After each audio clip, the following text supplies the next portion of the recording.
Research report. Research reports वो essential documents होते हैं जो प्रेजेंट किए जाते हैं फाइंडिंग्स में, मेथड्स में, एनालिसिस ऑफ रिसर्च स्टडी में। इसके कुछ सेवरल जो है ना कंपोनेंट्स होते हैं, जैसे कि टाइटल पेज का। अब जो पेज का टाइटल, उसके अंदर क्या होता है, this include the title of the report, the name of the author, their affiliations and contact information. उसके अंदर ऑथर का नाम होगा, रिपोर्ट का जो टाइटल है वो होगा, और उसके अलावा अगर उसकी कोई एफिलिएशन है और कॉन्टैक्ट इन्फॉर्मेशन।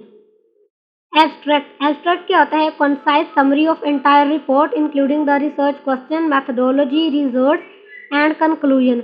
एब्स्ट्रैक्ट के अंदर एक छोटी सी समरी होती है पूरे रिपोर्ट की, जिसके अंदर रिसर्च के क्वेश्चंस आते हैं, मेथोडोलॉजी आती है, उसके रिजल्ट्स और कंक्लूजन शामिल होगा। जबकि इंट्रोडक्शन के अंदर क्या होता है, आउटलाइन होता है, बैकग्राउंड ऑफ द स्टडी, और इसके अलावा रिसर्च के कुछ क्वेश्चंस होते हैं, हाइपोथेसिस होता है, और ऑब्जेक्टिव्स होते हैं हमारे रिसर्च के।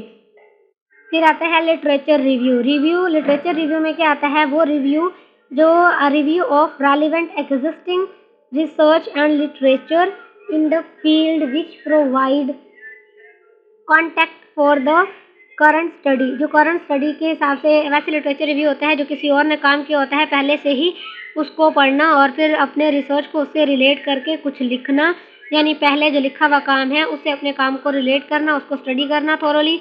फिर वो क्या करता है कि वो जो स्टडी होती है वो हमारे रिसर्च के अंदर हेल्पफुल होती है। मैथडोलॉजी। मैथडोलॉजी के अंदर क्या आ जाता है, this section detail how the research was conducted, जिसके अंदर जो है ना उसके रिसर्च का डिज़ाइन होता है, डाटा कलेक्शन होता है, मेथड्स होते हैं, और कोई भी टूल जो उसके अंदर इस्तेमाल हुआ है। फिर आता है रिजल्ट्स। रिजल्ट्स के अंदर क्या होता है, this present the finding of the study often using tables होते हैं, फिगर्स होते हैं, डिस्क्रिप्टिव स्टैटिस्टिक, इसको इस्तेमाल करते हुए वो हमारे पास होता है results. It should be objective and focus on what was observed. Discussion. Discussion में क्या होता है, interpretation of the results, their implications and how they relate to the existing body of knowledge. इस सेक्शन में ज़्यादातर जो है ना लिमिटेशंस की बात की जाती है, या फिर जो है ना and suggest areas for further research, कुछ एरियाज को सजेस्ट किया जाता है आगे डिस्कशन के लिए रिसर्च के।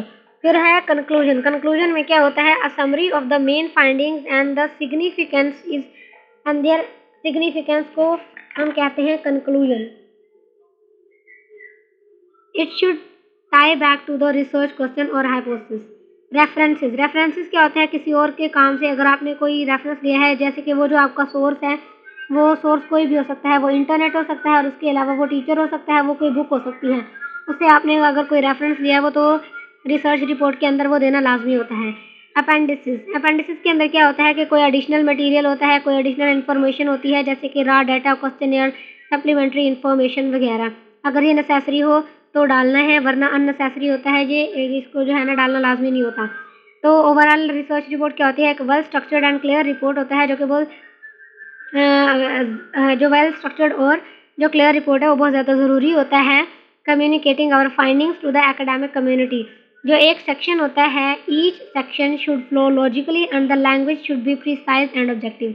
एक सेक्शन जो है ना वो, उसके अंदर कोई फ्ला नहीं होना चाहिए, लॉजिकली वो जाना चाहिए, और उसके अंदर जो लैंग्वेज है वो भी प्रिसाइज होनी चाहिए और ऑब्जेक्टिव होनी चाहिए।